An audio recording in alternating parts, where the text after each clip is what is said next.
कबीर साहब के नाम पर जो एक बितंडा लोग खड़ा कर रहे हैं। और एक और प्रश्न आपने पूछा था कि कबीर साहब पढ़े लिखे थे नहीं पढ़े लिखे, ये बहुत बड़ा प्रश्न है। आप मुस्कुराते रहें थोड़ा। बिल्कुल मतलब अभी थोड़ी देर बाद फिर आपके मन से एक प्रश्न आएगा, आप फिर मुझे फंसाएंगे।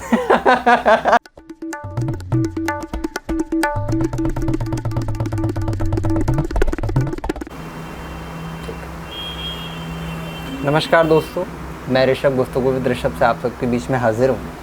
आज हम एक ऐसी जगह पे बैठे हैं, एक ऐसी शख्सियत के बारे में आज हम चर्चा में हैं जो अपने आप में एक आभा है, अपने आप में एक फ़िलॉसफ़ी है, अपने आप में एक दर्शन है। और आज हमारे मेहमान जो हैं, एक जिसे कहा जाता है माटी कहे कुम्हार से तू का रींदो मोहे, एक दिन ऐसो आए मैं रो दूंगी तोहे। इस तरीके की जो कविताएं गाई, इस तरीके की जो दोहा गाए गए।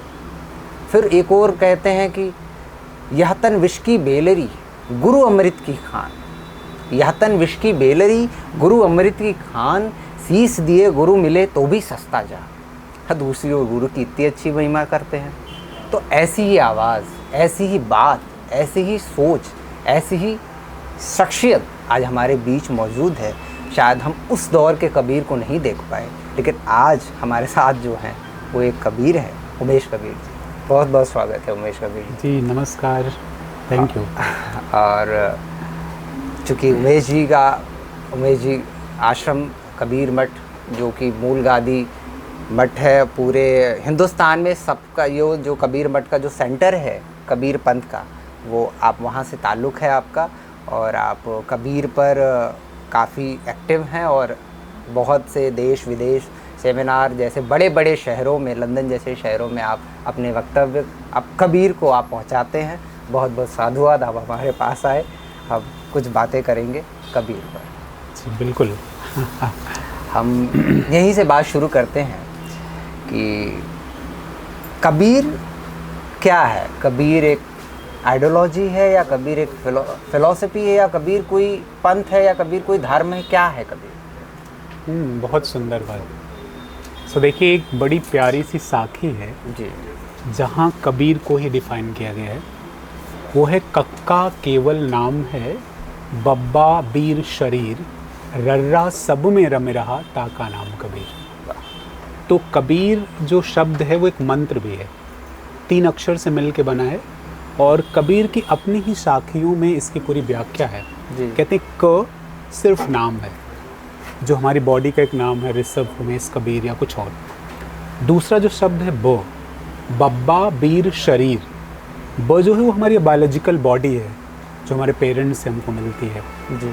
और फिर कहते हैं रर्रा सब में रम रहा, जो हम में, आप में, सब में रम रहा है, वो कबीर है, चराचर जगत में जो।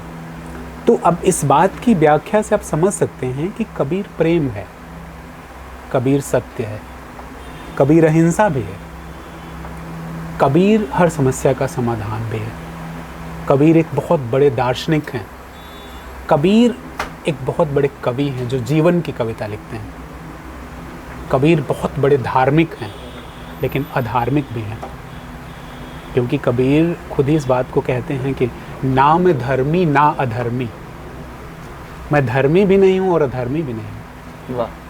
तो मुझे लगता है कि कबीर सब में है, जहाँ जहाँ काशी है वहाँ वहाँ कबीर है। और जब मैं काशी कह रहा हूँ तो मैं सिर्फ बनारस को डिफाइन नहीं कर रहा हूँ, काशी का एक मतलब काया भी होता है। तो ये जो मेरी काया है ये काशी है, और जहाँ जहाँ ये काया है, जिसके जिसके पास वहाँ वहाँ कबीर है। तो कबीर सब में है और कबीर किसी में नहीं है। वाह, क्या बढ़िया बात कही। कबीर सब में है और कबीर किसी में है। क्योंकि आपकी ही एक बात से मैं एक बात और उठाना चाहता हूँ कि आपने कहा कबीर हर समस्याओं का हल है, वो कैसे? हाँ, अब देखना पड़ेगा कि समस्या कौन सी है। क्योंकि समस्याओं का हल है। आज की समस्याएं क्या हैं? चलिए हम थोड़ा युवा वर्ग से शुरू करते हैं जी। आज के युवा वर्ग की क्या समस्या है? युवा क्यों परेशान है? युवा क्या चाहता है? जी। आज युवा बहुत परेशान है। वो पढ़ने लिखने के बाद उसे जॉब मिलनी चाहिए, वो पढ़ाई तुरंत ख़त्म करना चाहता है, जॉब में तुरंत पैसे कमाना चाहता है, वो तुरंत अच्छा घर बनाना चाहता है, वो तुरंत एक बड़ी गाड़ी खरीदना चाहता है, वो इंतज़ार नहीं करना चाहता। कबीर आज से 650 साल पहले कहते हैं कि धीरे धीरे रे मना, धीरे सब कुछ होए, माली सींचे 100 घड़ा, ऋतु आए फल। क्या आज अगर यंगस्टर्स बात को मान लें, इस बात को समझने लगे, तो उनके जीवन की आधी समस्याएं तो यूं ही ख़त्म हो जाती हैं। जी। क्योंकि हम जिस तरह की आपाधापी में लगे हुए हैं, हम क्या कर रहे हैं, हम तुरंत ही सब कुछ पाना चाहते हैं। हम वो माली बनना चाहते हैं जो आज ही जाए, एक पेड़ खरीद के लाए जी। और 100 घड़े पानी डाले और वो आज ही फल जाए। जी। कबीर साहब इसका सलूशन देते हुए कहते हैं नहीं, ऐसा संभव वो धीरे धीरे ही होगा। जी। तो आप देखें कबीर युवाओं को सिखा रहे हैं। आज हम प्रेम के नाम पे कितनी गंदगी कर रहे हैं। जी। आज मैं एक बड़ी इंटरेस्टिंग सी बात बताऊं, मैं कहीं किसी ऑटो में जा रहा था शायद, जी। वहाँ ऑटो में गाना बज रहा था कि मैं भी खरीदार हूँ, मैं भी खरीदूंगा, प्यार कहाँ बिकता है पता बताना यारो। वाह। मतलब आप समझिए कि आज का युवा प्यार भी खरीदना चाहता है। और कबीर क्या कहते हैं, कबीर ये घर प्रेम का, खाला का घर ना, शीस उतारे भुई धरे, तब बैठे घर माए। क्या बात। मतलब प्रेम का जो घर है वो खाला का घर नहीं है, नानी का घर नहीं, मामा का घर नहीं है, क्योंकि हम मामा के घर में, नानी के घर में सबसे स्वतंत्र होते हैं। ना, प्रेम का घर खाला का घर नहीं है। वहां अगर आपको प्रेम को उपलब्ध होना है तो आपको अपना सर देना पड़ेगा। जाहिर सी बात है, कबीर सर को काटने की बात नहीं कर रहे हैं। कबीर साहब कह रहे हैं कि यहां से ही सब कुछ शुरू होता है, यहाँ से ईगो शुरू होता है, हमारा अहंकार यहीं से निकलता है। और जब अहंकार ख़त्म होता है, डिसॉल्व हो जाता है, तब प्रेम निकलता है। तो आज का युवा तो इस मिसअंडरस्टैंडिंग में कि वो कहता है कि आई fallen in love with you. आप समझें, अगर हम शब्दों को भी समझने की कोशिश करें तो फॉलन इन लव आप कब गिरते हैं, जब सावधान नहीं होते। और जब आप असावधान होंगे तो क्या होगा, गिरेंगे और गिरेंगे तो पैर टूटेगा। और जब पैर टूटेगा तो फरवरी के 14 दिन आएंगे। आज का युवा सबसे ज्यादा परेशान है ना, वो लास्ट में स्लैप डे क्या उसमें खत्म होता है, वैलेंटाइन से शुरू होकर के रोज डे और कौन कौन सा। आज का युवा, कबीर ये बात नहीं कर रहे हैं। कबीर कहते हैं भाई आप इस प्यार को थोड़ा और समझो, प्यार ये नहीं है, प्रेम ये नहीं है। वो कहते हैं बी लव, प्यार होना है। बिल्कुल। जहां अंडरस्टैंडिंग है, जहां आप गिर नहीं पड़ रहे हैं कि आप देखे और फॉलन इन लव हो गए, करें जहां वो अंडरस्टैंडिंग जन्म लेती है वो प्यार है। और उसके बाद वो कह रहे हैं कि उससे भी बड़ी कुछ चीज़ है जहां क्या है, बी लव। आप प्यार हो जाओ। और प्यार कौन हो सकता है, नदियां एग्जाम्पल है उनका। जहां अहंकार खत्म है, ईर्ष्या खत्म है, हेट्रेड खत्म है, नदी। आपने देखा, वृक्ष कबहू नहीं फल भखे, नदी ने संचय नहीं। क्या बात। परमारथ के कारणे साधु न धरा शरीर। क्या एक बूंद भी नदी पीती है? क्या नदी किसी के साथ भी डिस्क्रिमिनेट करती है? ना। चाहे कोई एनिमल आके पानी पिए, चाहे वो चोर आके पानी पिए, चाहे कोई ज्ञानी आके पानी पिए, डजंट मैटर। क्या वृक्ष कभी ऐसा करता है? उसके नीचे आप चले जाओ, उसका काम है छाया देना। वही प्यार है, उसी को हम प्रेम कहते हैं, बी लव। तो आप इस कंडीशन में हो कि आपसे सिर्फ वो प्रेम झरे, ये कबीर से सीखने की जरूरत है। और मैं ऐसा क्यों, ये कोई बहुत फिलॉसफी की बातें नहीं है जी, क्योंकि कबीर बहुत आम बात है। ये बहुत कबीर इस जीवन के है ना, इसलिए कबीर जो है वो किताबों के साथ नहीं खेलते। कबीर बाजार में खड़े होते हैं, समस्याओं से जूझते हैं। आपको तो वो साखी पता है कि कबीरा खड़ा बाजार में, मांगे सबकी खैर, ना काहू से दोस्ती ना काहू से बैर। तो जब व्यक्ति बाजार में खड़ा होगा तब समस्याओं से दो चार होगा। आप देखें अपने जीवन में भी इसको हम आप समझ सकते हैं कि जब हमारे साथ समस्याएं आती हैं, हम उनसे रूबरू होते हैं, तो हमें लड़ने का साहस मिलता है। तो हम कबीर से वो सीख सकते हैं कि हम कैसे अपने जीवन में लड़ सकते हैं। लड़ने का मतलब जाहिर सी बात हाथ में बंदूक लेकर नहीं, संघर्ष में अपने आप को कैसे आत्मबल रखें। तो आज का युवा कबीर से वो सीख सकता है। कबीर साहब से हर वो चीज़ सीखी जा सकती है जिसकी आप बात करें। आध्यात्म की डगर पे चलिए, हर कोई आध्यात्म में परेशान है, कबीर साहब आध्यात्म की भी राह बड़ी सरल बताते हैं। मुँह को कहाँ ढूंढे रे बंदे, मैं तो तेरे पास। कबीर साहब वहीं खड़े होके कह रहे हैं कि जहाँ जहाँ जाऊं सोई परिक्रमा, जो जो करूं सो पूजा, जब सोऊं तब करूं दंडवत, भाव न लाऊं दूजा। कितना बड़ा दर्शन है ये। आप सोचे, जितना द्वैत और अद्वैत आपको समाना है सब समा दीजिए ना। कितनी सरल बात कर रहे हैं कबीर। ये एकदम जो मैं कर रहा हूँ वो सब कुछ आपका है। तो आज का एक वर्ग जो आध्यात्म के लिए बहुत परेशान है, कबीर साहब उसे भी मार्ग दिखाते हैं, और ऐसा मार्ग दिखाते हैं जहां चलना मुश्किल नहीं है। भाई हम अगर कंदराओं में जाने की बात करें, अगर हम परिवार को छोड़ने की बात करें, हम नौकरी ना करना चाहें, हम घर ना बना, कबीर इसकी बात नहीं कह रहे हैं कि नहीं, आप अपने घर में रहो, सब कुछ करते हुए ही आप उपलब्ध हो सकते हैं। आध्यात्म की इतनी गूढ़ और इतनी सरल परिभाषा कौन देता है? कबीर ही दे सकते हैं। हाँ, लेकिन ऋषभ जी एक बात है, एक बहुत इंपॉर्टेंट बात है जी, उसके लिए एक चीज उतारना पड़ेगा, वो है हमारा मुखौटा। क्या बात है। मुखौटा जो हम सब ने लगा रखा है, एक नकली मुखौटा जो है, हम सब फेक हो गए हैं। हाँ बिल्कुल। आप देखें ना कितने फेक हैं हम लोग, जितना कुछ हमारे सराउंडिंग्स में सब कुछ फेक चल रहा है। बिल्कुल। कबीर कहते हैं कि अपने आप से झूठ बोलना छोड़ दो। कितनी सिंपल, कितनी साधारण सी बात है। अगर इंसान अपने से झूठ बोलना नहीं छोड़ सकता तो फिर इंसान होने का कोई मतलब नहीं ना। और ये भी सत्य है कि हम सबसे झूठ बोल सकते हैं, अपने आप से झूठ तो बोल ही नहीं सकते। सबसे ज्यादा झूठ अपने से ही बोलते हैं। आप इसे समझें, जिस दिन हम अपने आप से झूठ बोलना बंद कर देंगे, हम किसी से झूठ बोल ही नहीं पाएंगे। जी। तो सबसे पहले तो हम अपने आप को समझाते हैं ना, तर्क की मदद से समझा, नहीं ये सही है, ये गलत है। भाई हम क्या सीखते आते हैं? हम सीखते आते हैं सच कहो लेकिन कड़वा मत बोलो। कितना बड़ा समझौता, सच सच है भाई, कड़वा भी ना हो। तो हम क्यों ये सीख रहे हैं कि सच बोलो, कड़वा? सच को सच के तरीके से बोलो, समस्या कभी आएगी नहीं। अगर सच को उसी तरह से रखा जाए तो कभी समस्या आ ही नहीं सकती।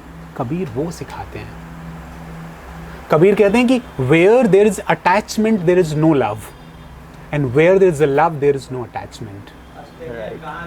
लेकिन आप देखिए ना कि प्यार तो है नहीं, सिर्फ अटैचमेंट है। इसीलिए अंडरस्टैंडिंग मैच नहीं होती। तो कबीर साहब हर किसी के लिए सब कुछ देते हैं। वो मतलब एक ऐसी नदी है, एक ऐसी बड़ी नदी जहाँ हर कोई जल पी सकता है, जहाँ जाति के बंधन हट जाते हैं, जहाँ मेरा सच आपका सच खत्म हो जाता है, यूनिवर्सल सच बचता है। वो कबीर है।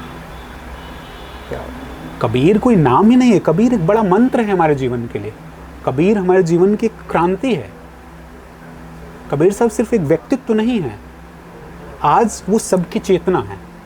मेरी समझ में तो ऐसा ही आता है। मैं पिछले, मुझे लगता है कम से कम 27-28 साल के जीवन में मैंने जहाँ तक कबीर को जानने और समझने की कोशिश करी है जी, आज एक और नया टर्म बड़ा अच्छा चला है, अपने अपने कबीर। अपने अपने राम। अपने अपने कबीर। आप समझें इस बात को। भाई ठीक है, आप कबीर को कैसे समझते हो बहुत अच्छी बात है, आप कबीर को समझो, लेकिन कबीर साहब को समझने लिए कबीर साहब की तरह समझना पड़ेगा। आप उसकी ओरिजिनलिटी तो रहने दीजिए, उनकी बात तो रहने दीजिए। आप क्या करें? आप ये कर नहीं रहे हो। आप करना ना, कबीर को तो हम अपने ढंग से समझते। अगर बाजार में कबीर ट्रेन में चल रहे होते तो क्या करते? अरे भाई ट्रेन थी ही नहीं, कहाँ से चलते? वो काहे आप ट्रेन में उनको लाके बैठा रहे हैं? ठीक है, आप इस बात को कह सकते हैं कि ये जो समाज है, जहाँ ट्रेन का समाज है, वहाँ कबीर साहब को हम कैसे देख सकते हैं, वो कैसे हमारे जीवन का हिस्सा हो सकते हैं। आप कह रहे हैं नाना कबीर धक्का खाते तो क्या कहते? सो कबीर साहब ने जो धक्का खाया वो बहुत बड़ा धक्का था ना, वो शायद आज के दौर में कोई नहीं खा सकता। अस्तित्व नहीं बचता आपका।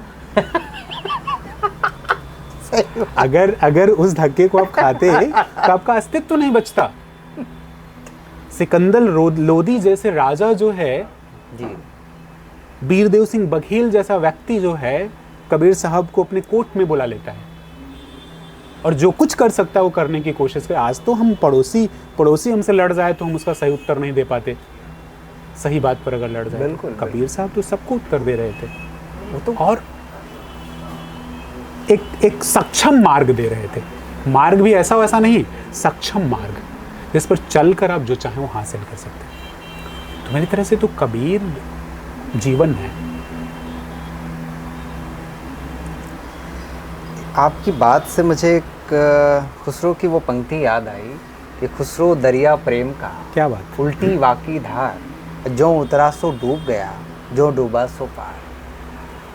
बहुत कहीं ना कहीं कबीर और जो भी सूफिज़्म की बात करते हैं और जो भी उस राम को परम परमेश्वर जो निर्गुण है, निराकार है, जो साकार नहीं है, जो दशरथ के राम से भी आगे है, तो खैर इस पे भी हम आएंगे बात करने। लेकिन हम चाहते हैं थोड़ा सा हम आपकी तरफ बढ़ते हैं, आपके जीवन की ओर।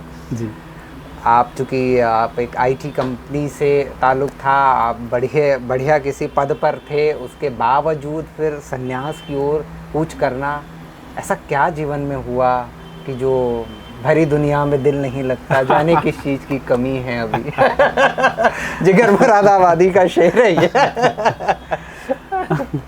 तो ऋषभ जी एक्चुअली कमी कुछ नहीं थी जी और मैं अपने जीवन के बारे में एक बात कहूँ, मैंने बहुत लोगों को सुना है जी कि बहुत सारी कहानियाँ लोगों के जीवन की होती हैं।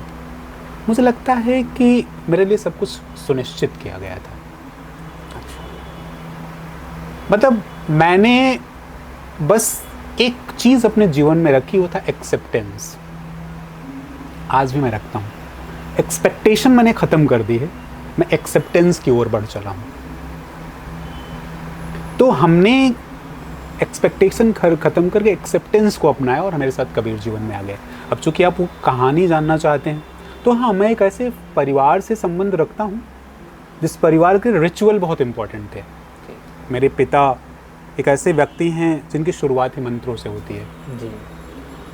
वो पैर रखने से पहले एक मंत्र पढ़ते हैं, आँख खोलने से पहले हाथ देकर एक मंत्र पढ़ते हैं, पानी पीने से पहले एक मंत्र पढ़ते हैं। दिन भर उनके साथ कुछ न कुछ कोई न कोई तांडव चलता रहता है, शिव तांडव। मतलब एक जिसको हम आज कहते हैं कि बहुत बड़ा ज्ञानी व्यक्ति, वो एक ऐसा परिवार, और उस परिवार से मैं आता हूँ। तो मैंने अपने पिता से बहुत सारी चीज़ें सीखी, क्योंकि आज अगर देखें मैं गाँव से हूँ, तो गांव में आज भी थोड़ी कहीं कहीं वो परंपरा बची है जब घर का बच्चा बुजुर्गों के पैर दबाता है जी। और अक्सर जब पैर दबाता है तो बुजुर्ग कहानी सुनाते हैं। तो हमने अपना जीवन वैसे शुरू किया, पिताजी के पैर दबाए, दादी के पैर दबाए। गांव में कबीर साहब बसते हैं और वहाँ वो किसी भी तरह के बंधन से परे हैं, किसी बंधन में नहीं आते, किसी जाति के, किसी वर्ग के, मुक्त हैं। तो वो घर में हो सकता है कोई ब्राह्मण व्यक्ति हो, वो भी कबीर को कोट कर रहा है, कोई क्षत्रिय वो भी कोट कर रहा है, कोई वैश्य वो भी, मतलब हर वर्ग का व्यक्ति कबीर को कोट कर रहा है। यहाँ तक कि अगर गांव का आपका अनुभव रहा हो तो जाड़े में एक लकड़ी का पूरा वो जलाया जाता है जिसको गांव में कौड़ा कहते हैं, टापना। हाँ। तो आप उस पे बैठे, वहाँ सबसे ज़्यादा बातें कबीर पे होती हैं। अच्छा। आप आज भी अगर कभी गाँव में जाएँ आप और देखें, पूस की रात जब ठंड बहुत हो, किसान अपने खेत में पानी लगाता है, पूरा गांव सो रहा है, क्योंकि गांव में जो नहर आती है जी। वो एक बार में कोई एक किसान या दो किसान खोलकर पानी ले जाता है। एक किसान चुपचाप रात के 12 बजे खेत में है और वो सारा गांव सो रहा है, वो कबीर गा रहा है, रहना नहीं देश बिराना है। हाँ, क्या बात है। अब मैंने उसको सुना है, मैंने उसको अपने जीवन में मतलब महसूस किया है कि पिताजी या फिर और आसपास के जो बूढ़े लोग हैं रात में पानी लगाए हैं और वो गाना चल रहा है, अचानक नींद खुली, कौन गा रहा है, रात में आवाज़ कहाँ से आ रही। तो वहाँ से एक कहीं न कहीं संस्कार मिला। फिर मैं जब इलाहाबाद यूनिवर्सिटी में मैंने ग्रेजुएशन में प्रवेश लिया तो मुझे इलाहाबाद में एक आश्रम जो इलाहाबाद में था वहाँ जुड़ने का मौका मिला जी। वो भी एक कॉल ही थी, क्योंकि उस समय मैं शेक्सपियर के साथ और कबीर के साथ द्वंद्व कर रहा था। तो गांव से आया बच्चा, इलाहाबाद यूनिवर्सिटी के सारे बच्चे शहर के जी। और इंग्लिश मेरा विषय था उस समय वहाँ पे भी, तो इंग्लिश में की स्ट्रगल चल रही थी। शेक्सपियर समझ नहीं आ रहे हैं, वर्ड्सवर्थ समझ नहीं आ रहे हैं, क्योंकि कहीं ना कहीं अपने आप को काफ़ी पीछे पा रहा हूँ। तो रात में होता है बच्चा जो थोड़ा ऊर्जावान बच्चा हो तो ज़्यादा लग जाता है कि रात के 12 बजे तक पढ़ लेते हैं। तो ऐसी एक घटना है, मैं शेक्सपियर का मर्चेंट ऑफ वेनिस पढ़ रहा था और अचानक मन बहुत परेशान है, कल गुरुजी को कुछ बताना है उसके बारे में, समझ नहीं आ रहा है कैसे बताएं। और अचानक एक आवाज़ वहाँ सुनाई पड़ती गंगा के किनारे। बाहर निकल पड़ता हूँ, आवाज़ को फॉलो करते हुए पहुँचता हूँ तो देखता हूँ कि एक संतों की टोली बैठी हुई है, वो डफली पे कबीर को गा रही है। वाह। वो पहला एक्चुअल इंटरेक्शन कबीर से था। फिर तो वो रूटीन बन गया। फिर मैंने कोशिश करी, मुझे उस आश्रम में दाखिला मिल गया। फिर वहाँ रहकर मैंने कबीर को सीखना शुरू किया। कबीर साहब को बहुत सीखा, बहुत जाना, सिर्फ पढ़ा नहीं। ऐसे लोगों से मिला जिनके मदद से हम कबीर साहब की कई बातों का अनुभव कर सकें। फिर जर्नी शुरू हुई और इलाहाबाद से फिर कारवा आगे बढ़ा, फिर बनारस आ गए। बनारस कबीर साहब के घर में ही रहने का मौका मिल गया। वहाँ एक बड़ा समाज देखने को मिला, क्योंकि वहाँ हर कोई वही आता है जो कबीर साहब को समझना चाहता है, कबीर साहब को देखना चाहता है। तो अब तो सब कुछ कबीर ही हो चुका था। और जो थोड़ी बहुत बातें अंदर बची थी वो यहाँ आके सब कबीर ही हो गया। हालांकि कबीर साहब का एक पक्ष हमेशा बहुत भाता रहा, वो था कर्म की स्थापना। तो मैं निश्चित ही अपने जीवन में कर्म से जुड़ा रहा, कहीं जॉब करता रहा, कहीं पढ़ाता रहा, कुछ न कुछ ऐसा मैं उद्यम करके जो जीवकोपार्जन हाँ, की वो उसकी जो बात है जीवकोपार्जन की, हाँ, वो मैं कहीं न कहीं मेरे जीवन में रही। फिर अचानक लगा अब ये सब खत्म करते हैं, कबीर साहब को और अच्छे से समझते हैं, और इस तरह से धीरे धीरे कबीर साहब की तरफ बढ़ते गए। और मुझे लगता है शायद वही बुलाते गए, मैं आता गया और आज यहाँ पहुँचा हूँ आपके पास बैठा। बिल्कुल। बहुत शायद इसमें कबीर साहब का मैं बहुत प्रणाम करता हूँ, उनको बहुत बहुत चरण स्पर्श है कि अगर वो आपको कॉल ना करते तो शायद हम बात भी ना कर रहे होते। एक जीता जागता कबीर हमारे सामने ना होता। एक बड़ी इंटरेस्टिंग बात बताऊं मैं सब जी आपको। जी बताइए। आश्रम में कभी कभी जब बूढ़े संत होते हैं तो हंसते हुए मैं यूं ही कहता हूं कि कोई दिक्कत है तो आप सब बता दें मुझे, क्योंकि रात में मेरी फ़ोन पे बात कबीर साहब से होती है। तो वो लोग कहते हैं अरे यार आप तो मतलब ये कैसा झूठ है। हमने कहा झूठ नहीं है, आप कुछ कह के देखिए, अगर वो बात आपके ना पहुंच जाए तो आप बताइए हमको। तो खैर सब हंसते हैं। तो कबीर से मैं आज भी बातें कर लेता हूँ। क्या बात, वो जो चेतना है और बात करते हैं। क्या ये कोई मिथ नहीं है, बिल्कुल, ये कोई कल्पना भी नहीं है, बट हाँ वो अंदर बैठा जो कबीर है ना, वो झंझोड़ कर बताता है कि ये सही है, इसे ही करना है, ऐसा ही करना है। तो बातें तो आज भी होती हैं कबीर से। क्या जैसे आपने शुरुआत में कही कि आप प्राप्ति की ओर नहीं हैं, आप सिर्फ जो चल रहा है मिल रहा है वही ठीक है, लेकिन एक इंसान, एक ये हाड़ मांस का जो शरीर है, इसे कैसे हम कैसे शांत करें, कैसे ये करें कि नहीं वो जिसे इसकी ज़रूरत है वो तो चाहेगा ही, इसमें छल है, हम कहाँ तक रोकेंगे, वो छल आएगा ही, वो ईर्ष्या आएगी ही। ऐसा क्या हुआ जो उमेश जी को लगा कि नहीं, वो ऐसे कई पंथ हैं, आप सतवा बाबा आश्रम क्यों नहीं चुने, आप रामकृष्ण परमहंस को क्यों नहीं चुना, आपने कबीर को ही क्यों चुना? अरे सब भाई आप बहुत भोले इंसान हैं। चलिए एक बात मैं आपको बताऊं जी। क्या आपको पता था कि आपका जन्म कहाँ होगा? नहीं। किस घर में होगा, कौन माता पिता हो, पता था? नहीं। क्या आपको पता है आप कहाँ मरेंगे? वो भी नहीं पता। लेकिन जन्म तो निश्चित था, मृत्यु भी निश्चित। बिल्कुल, मेरी भी, आपकी भी। बिल्कुल। और जब आए थे तो कुछ लाए थे साथ में? खाली आता है, और जब जाएंगे तो खाली। ये कोई फिलॉसफी नहीं है, ट्रुथ है। आप इसे हर रोज देख सकते हैं। आपकी जरूरत क्या है? अगर हम इस बॉडी की बात करें, है मतलब खाना, हाँ, कपड़े। अंबानी की फैमिली की भी जरूरत यही होगी। यही होगी। मतलब खाना वो भी खाते ही होंगे लोग। 3-4 ये हाथ की ज़मीन पे सोना ही है और उतना ही पेट खाना है जितना पेट है। हाँ, तो हम परेशान कहाँ हो रहे हैं? मैं फिर से कहूँगा, हम परेशान वहाँ हो रहे हैं जहाँ एक्सपेक्टेशंस हैं। रिश्तों में प्रॉब्लम वहाँ है जहाँ एक्सपेक्टेशन है। अब देखिए, जहाँ जहाँ एक्सेप्टेंस है वहाँ प्रॉब्लम है ही नहीं। और फिर हम कहते हैं कि क्या करें, जीवन है, ऐसे ही चलेगा, करना ही पड़ेगा। चुनाव तो हमारा। आपको लगता नहीं कि रोना हमारा है? ये सिर्फ रोना है, ये हर इंसान को पता चलना चाहिए। मैं ये नहीं कहता कि आप जीवन से कट जाइए जी। कबीर साहब खुद ही कहते हैं कि साईं इतना दीजिए जामे कुटुंब समाए, मैं भी भूखा ना रहूं साधु न भूखा जाए। आप समझे इस बात को? साधु न भूखा जाए, इतनी ही जरूरत है। तो फिर किस बात की परेशानी? कहां जन्मे आपको पता नहीं, कहां मर जाएंगे आपको पता नहीं, कब मर जाएंगे पता नहीं किस जगह मरेंगे कुछ पता नहीं। बिल्कुल। जीवन में, इस जीवन को जीना है, इसको एंजॉय के साथ जीजिए ना, प्रेजेंट में रहिए मस्ती के साथ। जो आज है वो अपना है, कल किसने देखा है?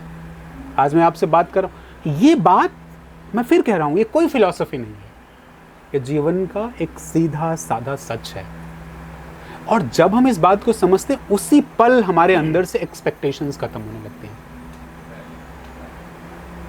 उसी पल हम अपने साथ जीने लगते हैं, हम अपने आप को अनुभव करने लगते हैं। तो मटेरियलिस्टिक वर्ल्ड कुछ नहीं है, वो हमारी अपना बना हुआ ट्रैप है।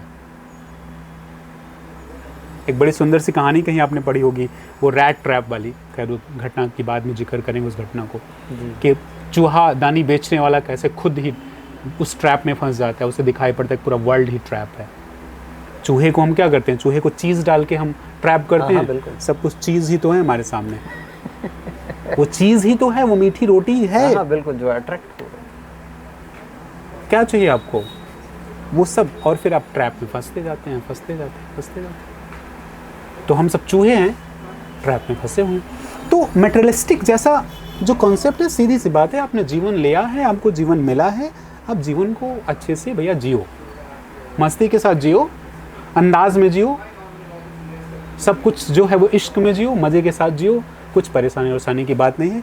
20 घर होंगे तब भी मरोगे 5000 गाड़ियाँ होंगी तब भी मरोगे, 1000 किताबें पढ़ लोगे तब भी मरोगे, नहीं पढ़ोगे तब भी मरोगे। ये सत्य है। इस सच को साथ में रख के परस्यू करो अपनी जर्नी मस्ती के साथ। कबीर तो कह रहे हैं ना कि कबीरा खड़ा बाजार में लिए लुकाटा हाथ, जो घर जा रहे जा अपना चले। हमारे घर जा रही है, चलते हैं साथ में। तो सारा जो धंधा है इस घर का है, और ये करना पड़ेगा। और मैं मतलब इस बात को तो मैं दावे के साथ कह सकता हूं कि जिस दिन आप घर जार देंगे ना, उसी पल आपको जीवन का मजा आने लगेगा। आप जैसा बैरागी कोई नहीं रह जाएगा। तो ये करने की सीख कबीर देते हैं, ये हमें करना पड़ेगा। और रही बात चुनाव करना, तो मुझे लगता है मैंने चुनाव नहीं किया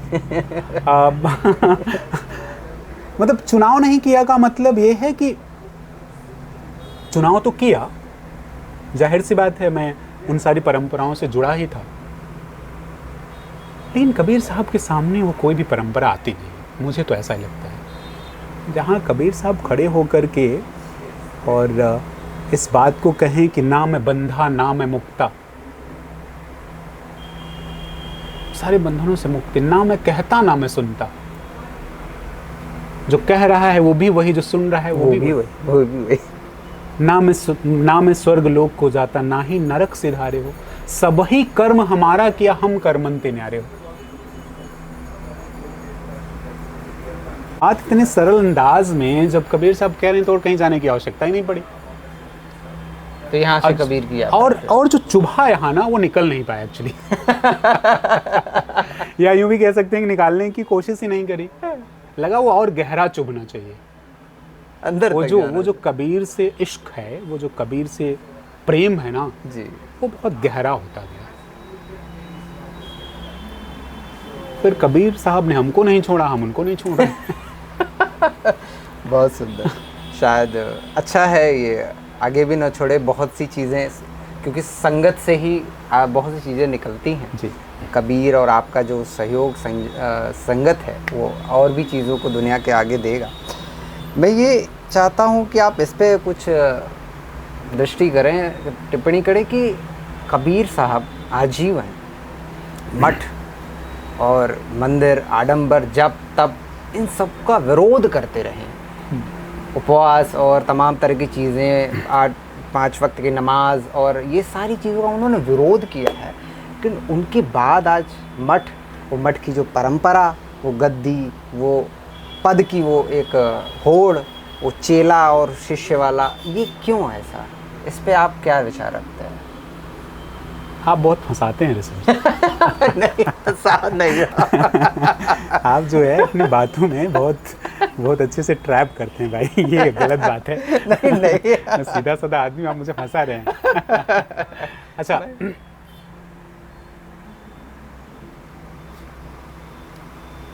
एक बहुत जरूरी बात जो है इस संदर्भ में, कबीर साहब विरोध नहीं करते जी। कबीर साहब सच कहते हैं। विरोध उसको लगता है जो सच में शामिल नहीं होता। देखिए, एक कबीर साहब का पद है, वो कहते हैं, मन ना रंगाए रंगाए जोगी कपड़ा, मन ना रंगाए रंगाए जोगी कपड़ा, डढ़िया बढ़ा के जोगी हो गए बकरा। मन ना रंगाए रंगाए जोगी कपड़ा, समझिए आप जी। जिसने मन रंगाया उसके लिए बात नहीं है, जो मन रंगाता है वो जोगी होता है, जो कपड़ा रंगाता है वो नहीं होता। तो विरोध कहाँ है? ये तो सच है ना। और मैं आपको एक बात और बताऊं, मेरी स्पिरिचुअल जर्नी में मैं जितने भी ऐसे लोगों से मिला जो सच में जो स्पिरिचुअलिटी को समझते हैं, जो सच में स्पिरिचुअल हैं, उनके जीवन में सबसे ज्यादा करीब कबीर हैं।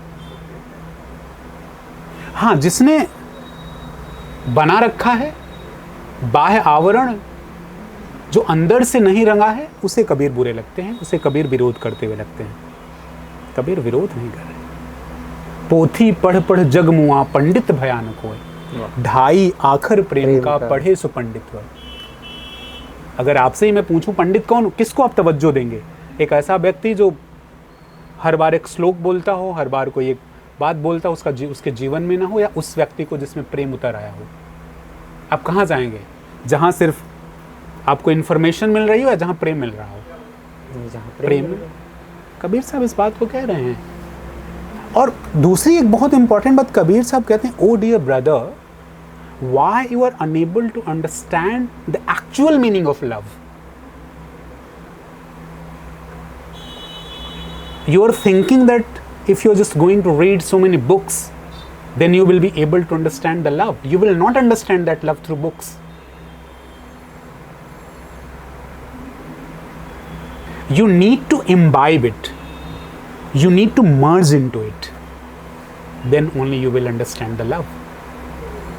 So कह रहे हैं कि even after reading each books which is available in your library, if you are unable to understand the love, then all the books are futile, useless. Wow, great.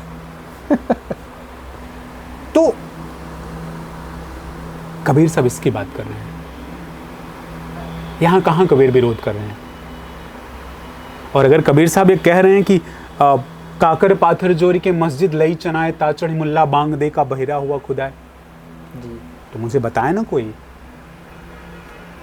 सच तो है, किस बात का चिल्लाना भाई? किस बात का चिल्लाना? क्या वो सुन नहीं पा रहा है? अगर वो सुन पा रहा है तो चिल्लाने की जरूरत क्या है? या कबीर साहब जब कह रहे हैं कि पाथर पूजे हर मिले तो मैं पूजूं पहाड़, कहां इसमें विरोध कहां है? पाथर पूजे हर मिले तो मैं पूजूं पहाड़, ताते घर की चाके भली पीस खाए संसार। अगर ये बात सच है जी, ये बात थोड़ी सी लोगों को रूड लग सकती है, लेकिन आई थिंक ये बहुत लॉजिकल बात है। आप खुद समझें इस बात को। जी। पत्थर की मूर्तियां कौन बनाता है? हम बनाते हैं, प्राण प्रतिष्ठा भी हम ही करते हैं, पूजा भी हम ही करते हैं। बस बात खत्म। तो विरोध कहाँ है? तो सच है। सो कबीर साहब विरोध नहीं कर रहे हैं। कबीर साहब सच को एक्चुअल कसौटी पे बता रहे हैं आपको।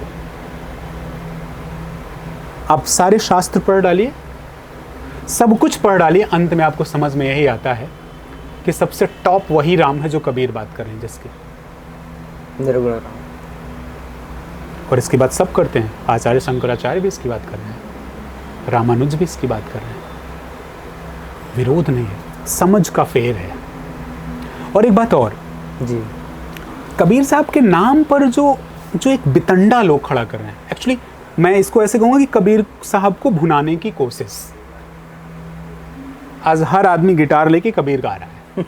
मुझे कोई गुरेज नहीं है, गाए, बहुत अच्छी बात है, गाना ही चाहिए, कबीर सबके हैं, लेकिन उस गाने के पीछे क्या है ये शायद लोगों को समझ में नहीं आ रहा। वो समझना है। एक बड़ी जमात खड़ी है जो खूब इंजॉय कर रही है, मत कर माया का अपमान, मत कर काया को अभिमान, देन फिर वो, और सब उसी का अभिमान है।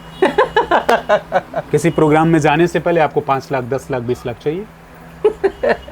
बिल्कुल चाहिए।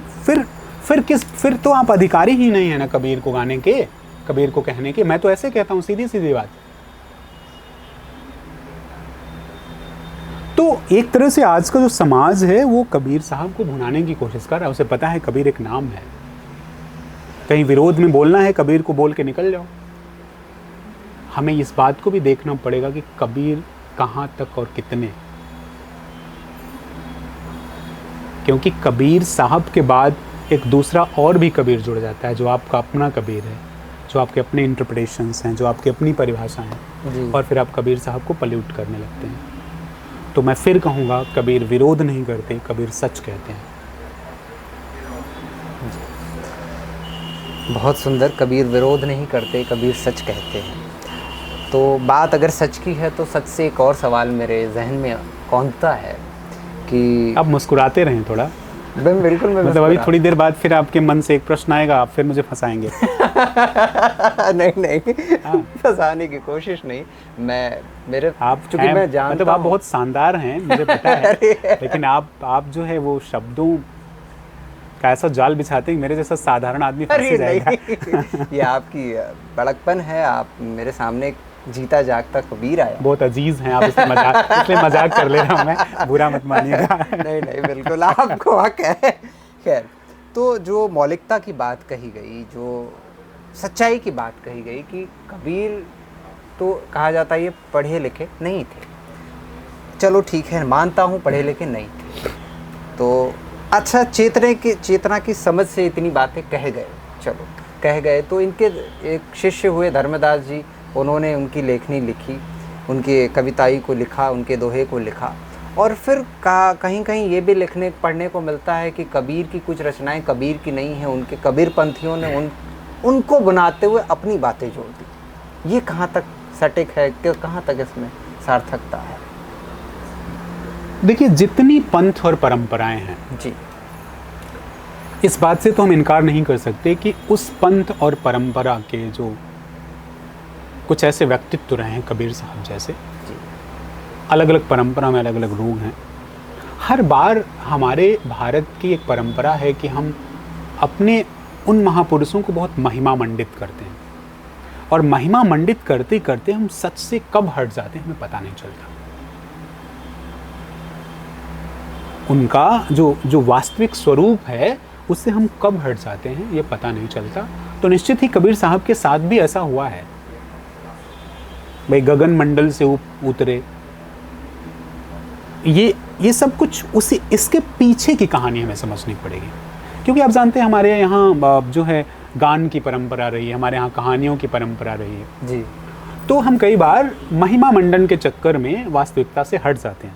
इस बात से मुझे कोई गुरेज नहीं है कि हम ये कहें कि कबीर साहब वास्तव में एक ह्यूमन फॉर्म में आते हैं और फिर वो एक महापुरुष के रूप में परिवर्तित होते हैं अपने कर्मों से। अगर ऐसा हम कहें हमें कोई गुरेज नहीं, हमें कहना भी चाहिए। लेकिन कहीं कहीं जब हम उनसे हट जाते हैं, कहीं हम अवतार घोषित करते हैं और तमाम तरह क्योंकि कबीर साहब कहते हैं, तो खुद कह रहे हैं ना, आवे जाए सुमाया, जो आता जाता है वो माया है। 10 अवतार ईश्वरी माया, जिन 10 अवतारों की बात में उसकी भी माया है। कबीर साहब कहते माया महा ठगिनी हम जाने। तो उस माया को समझना पड़ेगा। और दूसरी एक बहुत अच्छी बात आपने ये कही कि हमें समझना पड़ेगा कि हम कबीर साहब को समझ रहे हैं या कबीर साहब के शिष्यों को समझ रहे हैं। जब आप कबीर साहब को समझना शुरू करेंगे तो वहां धर्मदास जी नहीं आएंगे। आप ऐसे ही समझिए, मैं आज एक सीधा साधा इंसान हूं, हो सकता है कभी महान हो जाऊं। 4 शिष्य मेरे हो जाएं, 4 अलग अलग राह पे चलेंगे, 4 अलग अलग ढंग से हमको रिप्रेजेंट, उसमें मेरी कोई गलती है? तो कबीर साहब की भी कोई गलती नहीं है।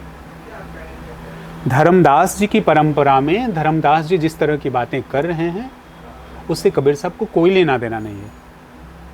वो धर्मदास साहब की अपनी रचनाएं हैं, वो अपने ढंग से उसको व्यक्त करते हैं जो कई दृष्टियों में शायद कबीर के साथ अन्याय है। कबीर जिन जिन चीज़ों को हटाने की बात कर रहे हैं उन चीज़ों को वहाँ लाया जा रहा है, वो गलत है। तो ये एक सजेशन भी है सबके लिए कि जब आप कबीर को पढ़ें, कबीर साहब को पढ़ें, तो कबीर साहब को पढ़ें, उनके साथ आप धर्मदास को ना मिलाएं। क्योंकि धर्मदास साहब की अपनी एक चीज़ है, वैचारिकता है, उस वैचारिकता के तहत हो जाते हैं, तो वो धर्मदास हैं, वो कबीर नहीं है। और उसमें कबीर साहब की कोई गलती नहीं है। लेकिन हम करते क्या है, दोनों मिक्स कर देते हैं। हाँ, तो और एक बात और आई कि हम जब मठ मंदिर परंपरा की बात कर रहे हैं उसमें भी कबीर साहब की कोई गलती नहीं है। परंपराएं तो हमने विकसित करी। हाँ, कई बार मैं थोड़ा सा इस बात से सहमत हो सकता हूँ कि कई बार उन परंपराओं को बचाए रखने के लिए हमें एक सिस्टम की ज़रूरत पड़ती है। तो अगर उस सिस्टम में आश्रम आते हैं और वास्तव में उन्हीं बातों की बात करते हैं जो कबीर साहब कह गए, तो वो गलत नहीं है। क्योंकि शायद अगर कुछ जगहों पे, मैं फिर से कह रहा हूँ, सावधानी की ज़रूरत है। कहत कबीर सुनो भाई साधो, तो साधने की ज़रूरत है। जहाँ जहाँ कबीर साहब के वास्तविक स्वरूप की बात की जा रही है, उस हर परंपरा का स्वागत है, क्योंकि उसने कबीर साहब को बचाए रखा है। जहाँ जहाँ कबीर साहब के से हटकर बात हो रही है, निश्चित ही वो वितंडा है। और एक और प्रश्न आपने पूछा था कि कबीर साहब पढ़े लिखे थे, नहीं पढ़े लिखे। ये बहुत बड़ा प्रश्न है जी। आप खुद सोचिए, जो व्यक्ति इतनी बातें लिखता हो, नर तुम झूठे जन्म गंवाया, माया महा ठगिनी हम जाने, मुँह को कहाँ ढूंढे रे बंदे, माटी कहे कुम्हार से, जो इतने डीप फिलॉसफी की बात कर रहा है, उसके लिए अक्षर ज्ञान कितना महत्व रखता है।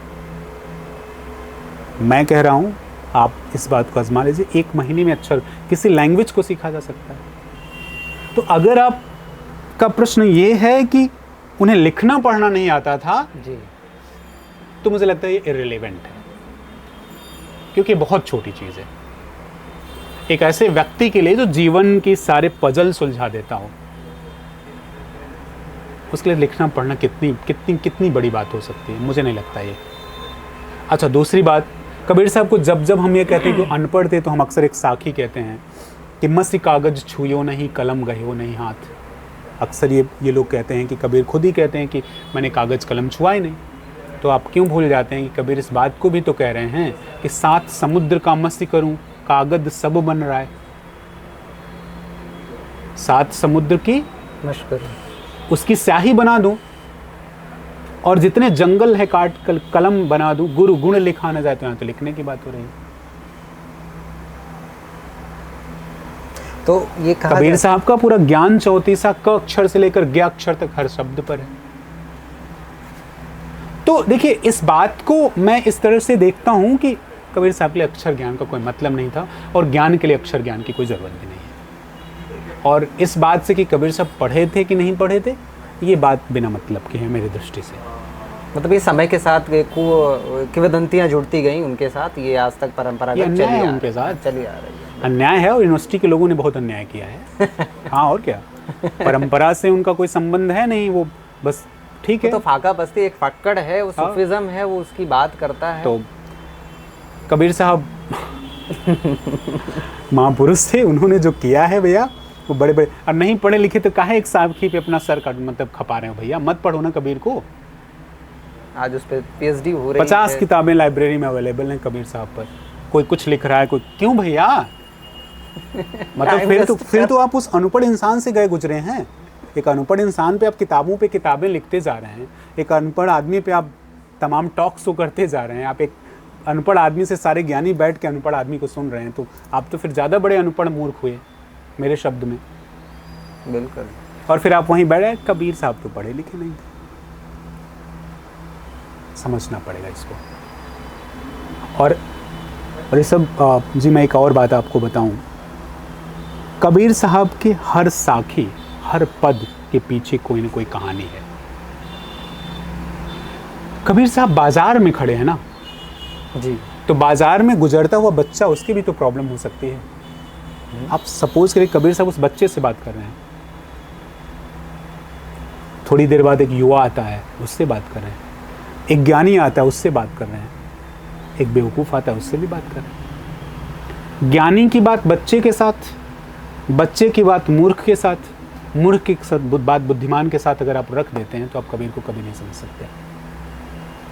तो ये भी देखना पड़ेगा कि कौन सी बात किसके लिए कबीर साहब ने कही।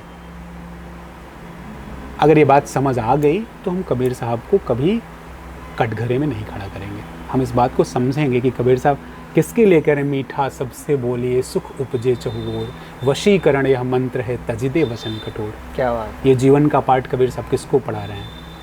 और तब हम इस बात को भी समझ पाएंगे कि मेरे राम गाड़ी वाले ज़रा धीरे गाड़ी हाँको, ये किसके लिए कहा जा रहा है। तब हम ये भी समझ पाएंगे कि नाम है मंदिर नाम है मस्जिद, ये बात भी सबके लिए नहीं है। तो कबीर साहब की जो बात जिसके लिए कही गई उसे उसी संदर्भ में समझा जाना चाहिए। और अगर हम उस संदर्भ में कबीर साहब की बात समझते हैं तो हम निश्चित ही कभी प्रश्न नहीं कर पाएंगे। और कमी इसी बात की है कि हम कबीर साहब को कबीर साहब के संदर्भ में नहीं समझ रहे हैं।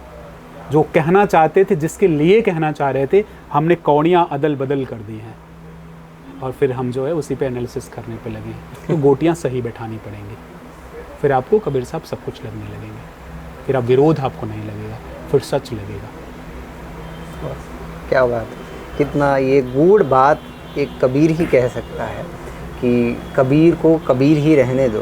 क्योंकि कबीर जो बातें कह गए और उनके साथ जो लोगों ने अपनी बातें कह गई, वो शायद जैसे आपने बोला कि कबीर की कबीरियत लोग ख़त्म करके अपने आप को हावी कर दिया किताबों में, लेख में, कविताओं में।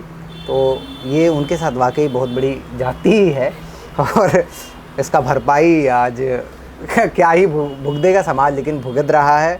हमारी जनरेशन देख ही रही है किस प्रकार के कबीर को रिप्रेजेंट लोग कर रहे हैं। लेकिन फिर भी मैं एक बात और यहाँ जोड़ना चाहता हूँ कि कबीर की जाति पर प्रश्न है, कबीर के जन्म पर प्रश्न है कि वो प्रकट हुए और किसी संत के आशीर्वाद से किसी ब्राह्मण स्त्री के वो पुत्र हुए, फिर उसे एक जुलाहे परिवार ने पालन पोषण किया, फिर उनके मृत्यु पे भी तमाम तरह की जो है कि किंवदंतियाँ हैं। वो मगहर में गए, चलिए ठीक है, वो कुछ साबित करने के लिए जा रहे हैं। एक ऐसा विचार जो वो चुनौती दे रहा है कि मुझे चैलेंज करो कि मैं वहाँ मरूंगा तो देखो अगर मेरा क्या होता है। वो ये एक ऐसा मतलब मूवमेंट था उनके लाइफ में, पूरा एक मूवमेंट है जो एक चैलेंज करने की जो ताकत है, आत्मबल है। तो इस पे कुछ टिप्पणी आप अपने भाव रखें। देखिए, पहली बात तो कबीर साहब को किसी जाति में नहीं बांधा जा सकता जी। ये हमारी समाज का कुचक्र है कि वो अपनी तरह से कबीर को उस जाति में बांध देता है। जी। कबीर साहब की साखियों में बहुत जगह आता है, मैं काशी का जुल्हा, मैं काशी का जुल्हा। कबीर साहब की साखी में ब्राह्मण की बात नहीं आती।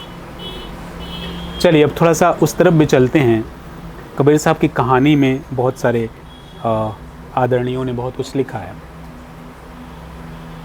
एक जुलाहे को एक बच्चा मिलता है, वो कमल के फूल पर मिलता है कि जल पर तैरता हुआ मिलता है। अगर आपने कुछ कहानियां देखी होंगी तो हो सकता है वो जल पे मिला हो, क्योंकि माँ उस किससे पैदा हुई, अभी उस बात को हटाते हैं। माँ जब कभी भी उसे बच्चा जब कभी भी उसे भगवान ना करे उसे फेंकना पड़े या कुछ ऐसा करना पड़े, अगर वो फेंकती भी है तो आपने देखा हो वो चाहती उसका बच्चा सुरक्षित रहे। तो मैं इस बात को मान सकता हूँ कि एक डोली रही होगी, फूल कुछ उसने तोड़े होंगे, उस डोली में कुछ फूल रखे होंगे क्योंकि फूल कोमल होते हैं और बच्चे की त्वचा भी कोमल होती है। हो सकता है उसने कमल के फूल को ही रखा, उस पर रखकर बहा दिया होगा, हो सकता है। अब कमल का फूल इतना बड़ा तो नहीं है कि बच्चा रखे और वो, ये तो लॉजिकल है। वो मान लीजिए बहता हुआ आता है, नीरू और नीमा को मिलता है, ये तो प्रूव्ड है, ये तो हर जगह कहा, हर किसी ने कहा है। अब एक बताइए बात, आप एक न्यूली बोर्न चाइल्ड किसी को मिले, आप उसे किस कास्ट का कहेंगे?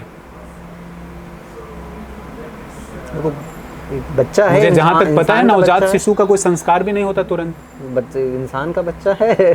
तो कबीर फिर किसी जाति में कैसे आए? कबीर साहब नीरू और नीमा को मिलते हैं, जो पेशे से वीवर हैं, वो वीविंग सीखते हैं, वो नीरू और नीमा के हो जाते हैं, तो किसी जाति में वो नहीं आते, कोई नहीं जानता। कबीर साहब के साथ एक परंपरा आती है कि रामानंद की परंपरा से जुड़ते हैं, उसमें शिष्य बनते, चलिए मान लेते हैं ये है पूरी परंपरा। ये कह रही कि रामानंद जी के पास वो आते हैं, फिर बाद में रामानंद जी भी उनसे बहुत कुछ सीखते हैं, ये भी बातें आती हैं। तो हमारी वो परंपरा भी कितनी अच्छी है जहाँ गुरु भी शिष्य से सीख रहा है। तीसरी बात, चैलेंज करने की बात, फिर मैं कहूँगा सच वहाँ है, जहाँ सच है वहाँ चैलेंज दिखता ही है। अब इसके लिए थोड़ा सा हिस्टोरिकल बैकग्राउंड में हमें देखना पड़ेगा। काशी एक ऐसी जगह है जहां मोक्ष पाने के लिए सब पागल हुए पड़े हैं। क्या उन परंपराओं में कहीं कोई ऐसी परंपरा जन्म नहीं ले? क्या काशी में सब लोग अच्छे ही हैं? क्या काशी में कोई किसी का पैसा नहीं छीन लेता? क्या कोई किसी की जान नहीं लेता? तो आप सोचिए कि काशी में ये परंपरा है कि यहां आके कितने लोग आ रहे होंगे, और कबीर को पता है सब झूठ है। बिल्कुल। तो कबीर साहब ने उस मार्ग को प्रशस्त किया, भाई कहाँ परेशान हुए हो, ये जो आप कर रहे हो ये सही नहीं है, कहीं मरो, काशी मरो, काबा मरो, मगहर मरो, कर्म इंपॉर्टेंट है। आपने जो किया है वो कर्म इंपॉर्टेंट है। और कबीर साहब इसी बात को बताने के लिए काशी छोड़कर मगहर चले जाते हैं, लेकिन वो सिद्ध करने के लिए नहीं जाते।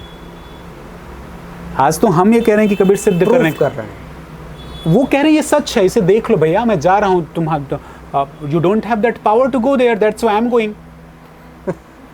रोक सको तो रोक लो भाई, तो आप नहीं क्यों? आप भी जाकर देख सकते थे, लेकिन आपके पास पावर नहीं है। कबीर के पास पावर है, वो शक्ति है, वो जाते हैं मगर में अपना शरीर छोड़ देते हैं, कुछ नहीं होता। सुगंध थी, सुगंध मिलती है, फूल थे, फूल बने, फूल मिलता है, फूल सुगंध फैलाता है। तो कितना प्यारा सा ख्याल है कि कबीर साहब फूल पे ही मिलते हैं और फूल ही बन जाते हैं। अब उसे आप डेड बॉडी हटाकर फूल रखने की बात देख लीजिए। जो भी देखना हो, मैसेज तो फूल का ही है, फ्रेग्रेंस का ही है, प्रेम का ही है, सौहार्द का है, अहिंसा का है, और वो कबीर साहब देखे जाते हैं। तो ऐसा भी कहा गया है कि कबीर साहब के साथ शायद उनको छेड़छाड़ भी हुई हो, कि ऐसा कई किताबों में पढ़ने पे ये सामने आया कि ब्राह्मण उस समय चूँकि बहुत ज़्यादा ब्राह्मणवाद और मुल्लावाद जिस एरा में कबीर हो थे, और कि कबीर कभी रामानंद से कोई कांटेक्ट था नहीं। ये कबीर उस समय एक फेम में थे और उनकी प्रसिद्धि थी और देश विदेश में वो जाने जा रहे थे, और बल्कि अपने देश में नहीं बल्कि गैर देशों में, विदेशों में वो छप रहे थे बाकायदे न्यूज़पेपर पे, और उन पे आर्टिकल लिखे जा रहे थे। उन्हें एक प्रणेता माना जा रहा था भारत का, जो मूर्ति पूजा का विरोध कर रहा है, इस तरीके का उनकी उनकी जो छवि बनी हुई थी। लेकिन वही उसी छवि को कायम करने के लिए, उसी छवि को भुनाने के लिए ब्राह्मणों ने कबीर को गुरु बताया, रामानंद को, जो कि सीढ़ियों पे सोए हुए हैं, उनका पाँव पड़ा, वो राम बोले, ये सारी की वदंतियाँ बला बला बला थी। तो फिर बीच में एक और इंसिडेंट है कि रामानंद पूजा कर रहे थे और मुकुट पहना दिए थे भगवान को।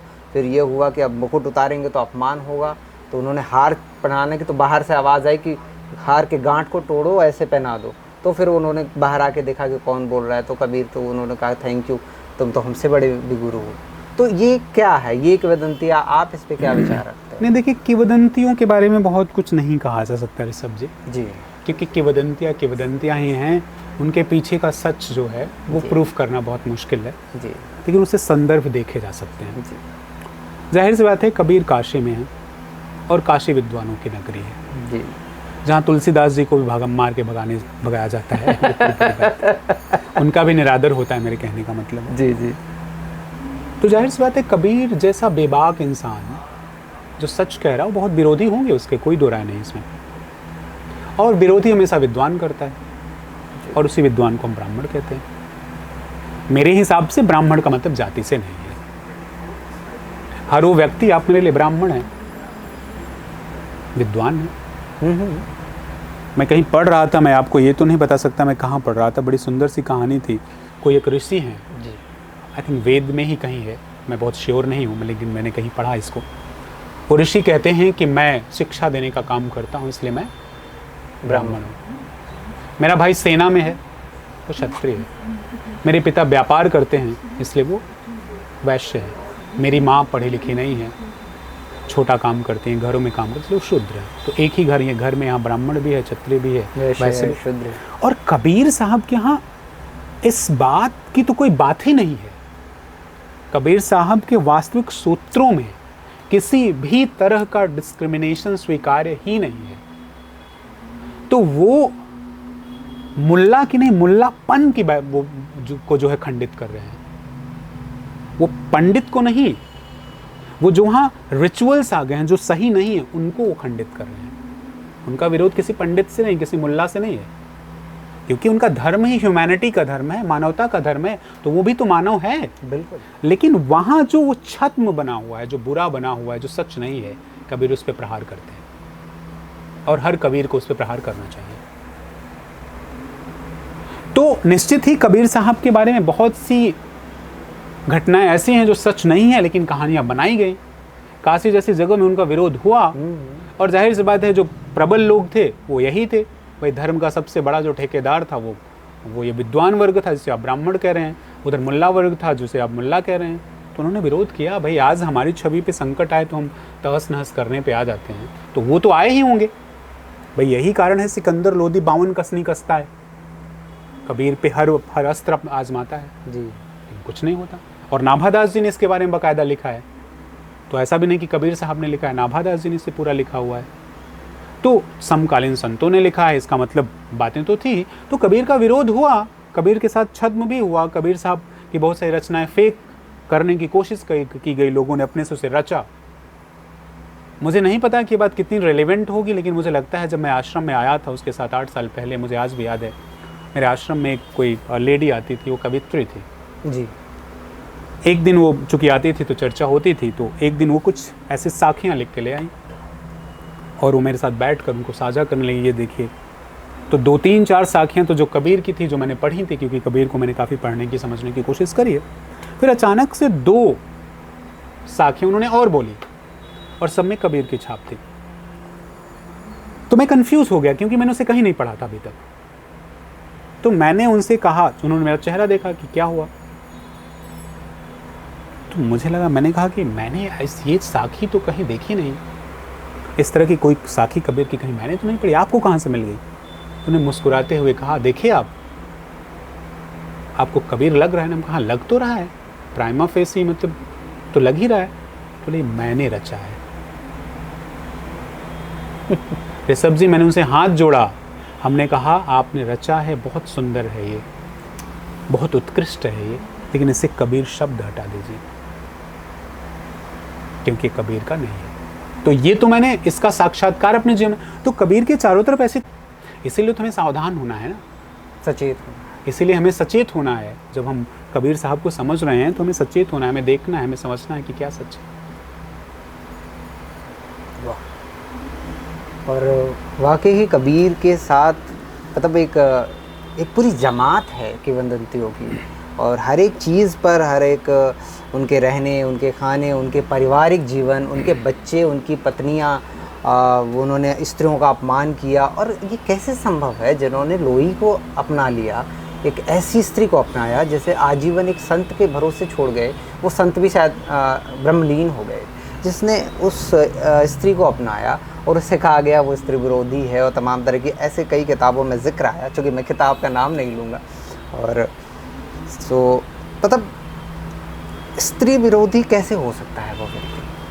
कबीर, देखिए मैंने पहले भी कहा ऋषभ जी, कबीर साहब किसी का विरोध नहीं कर रहे थे जी।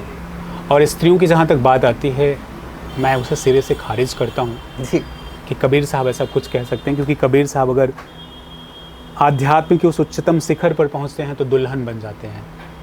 तो जो स्वयं स्त्री बन जाता हो, दुल्हन गावे मंगल चार, मोर घर आए राजा राम भरतार, ईश्वर को वो पति स्वीकार कर लेता, ऐसा व्यक्ति ईश्वर की निंदा नहीं कर सकता।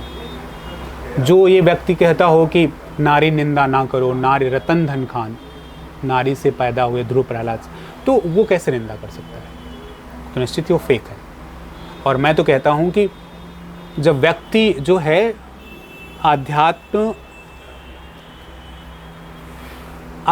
को बहुत गहरे समझता है और अंतर तक उतरता है, तो स्त्री बन जाता है, वो स्त्रीत्व को प्राप्त हो जाता है। तो कबीर साहब, मैं इसको सिरे से नकारता हूँ, ऐसा कोई विरोध कहीं नहीं करते।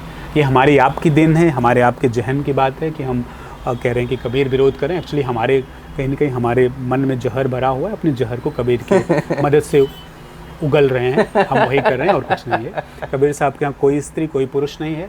जहाँ जहाँ स्त्री और पुरुष की बात आती है वहाँ कबीर नहीं है, कबीर साहब वहाँ नहीं हो सकते। जहाँ सिर्फ एक की बात आती हो, जहाँ सिर्फ ये बात होती है कि मैदा एक पकवान बहु, मैदा एक ही है, वहाँ कबीर है। सो कोई स्त्री पुरुष नहीं, कोई जाति नहीं, कोई परंपरा नहीं। जहाँ सारे बंधन टूट कर एक सब सारे जल एक ही में समा जाए, वो कबीर है। वहाँ नदी का जल, गंगा का जल, कुएं का जल, नल का जल नहीं रहता, वहाँ जल रहता है। तो जहाँ जल है जो स्वच्छ है वो कबीर है। बाकी तो सब लोगों ने अपने अपने कुएं, अपनी अपनी बाड़ी, अपने अपने नल बना रखे हैं कि हम ही पानी भरेंगे। तो अब वो जातिगत हो सकता है, वो धर्मगत हो सकता है, कबीर के यहाँ इसकी कोई गुंजाइश नहीं है। वाह क्या बात है। शायद इसीलिए कबीर ने कहा होगा, राम मोर पिया मैं उनकी बहुरिया।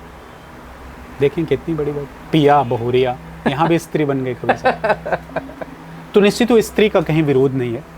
बिल्कुल, क्योंकि आप हमें सोशल मीडिया से पता भी चला कि आप कुछ गुनगुनाते हैं। तो अगर मैं चाहता हूँ, दरख्वास्त, हमारी बात करीब करीब समाप्ति पे है। कबीर घंटे 2 घंटे में पूरा हो नहीं सकता, कबीर के लिए 200-400 घंटे कम हैं। और हम चाहते हैं कि आप कुछ जो आपका मन हो। आज तो मैं डफली लाया नहीं। वही मैं अगर डफली लाता तो कुछ गुनगुना देता। अब ऐसे मैं क्या गुनगुनाऊँ? चलिए कबीर की एक साखी गा देता हूँ। कोशिश करता हूँ जी। स्वागत है।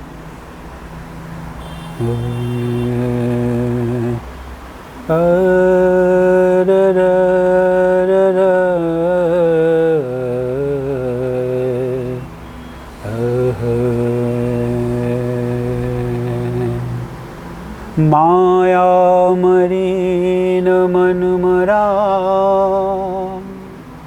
मर मर गया शरीर।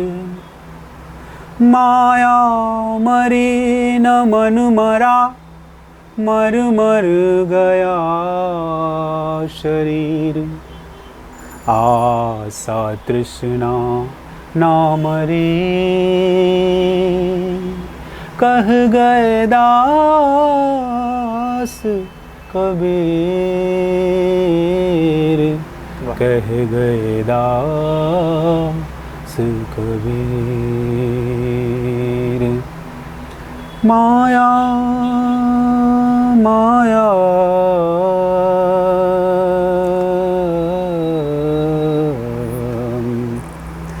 जाति न पूछो साधु की, पूछ लीजिए ज्ञान। पड़ा रहन दो म्यान को, मोल करो तरवार, मोल करो तरवार। वाह बहुत सुंदर। बहुत सुंदर, बहुत बहुत बहुत बहुत शुक्रिया, बहुत बहुत सुंदर। धन्यवाद ऋषभ जी, बहुत अच्छा लगा। आप बहुत अच्छा लगा, आप आए, हमने इतनी बातें की, कबीर के शब्द कबीर के लहजे में सुना, और जो कबीर के साथ किंवदंतियाँ हैं, जो तमाम तरह के आडंबर जो जुड़े हुए हैं कबीर के साथ, ऐसा कुछ नहीं है। आप उमेश जी से मिलें, कबीर मठ जाएं, इनसे बात करें, आपको पूरा समझ में आ जाएगा। खालिश कबीर क्या है वो समझ में आ जाएगा। खालिश कबीर किस तरीके से कबीर बात करते हैं, किस तरीके से कबीर आचार विचार उठते बैठते हैं, वो सब कुछ समझ में आ जाएगा। बहुत बहुत शुक्रिया उमेश जी। अच्छा ऋषभ जी, एक बात मैं कह रहा हूँ, प्लीज़ भैया काटिएगा मत इसको। ऋषभ जी आप बहुत प्यारे इंसान हैं। शुक्रिया, बहुत दिल के करीब हैं। अरे बहुत अच्छा लगता है आपसे बात करना। क्या बात है। और आप सब ऋषभ जी के इस पॉडकास्ट को सुने, जाने, इनसे मिले। बहुत अच्छे कवि हैं ये कोई प्रशंसा की बात नहीं है कि इन्होंने मेरी प्रशंसा की, इसलिए मैं कर रहा हूँ। मैं तो ऐसे ही खरा सच बोलने वाला इंसान हूँ, बोल दे रहा हूँ। क्या बात है। तो बहुत प्यारे इंसान हैं आप। अरे बहुत बहुत बहुत शुक्रिया, बहुत शुक्रिया। धन्यवाद धन्यवाद दोस्तों, मिलते हैं अगली कड़ी में। ये फिर से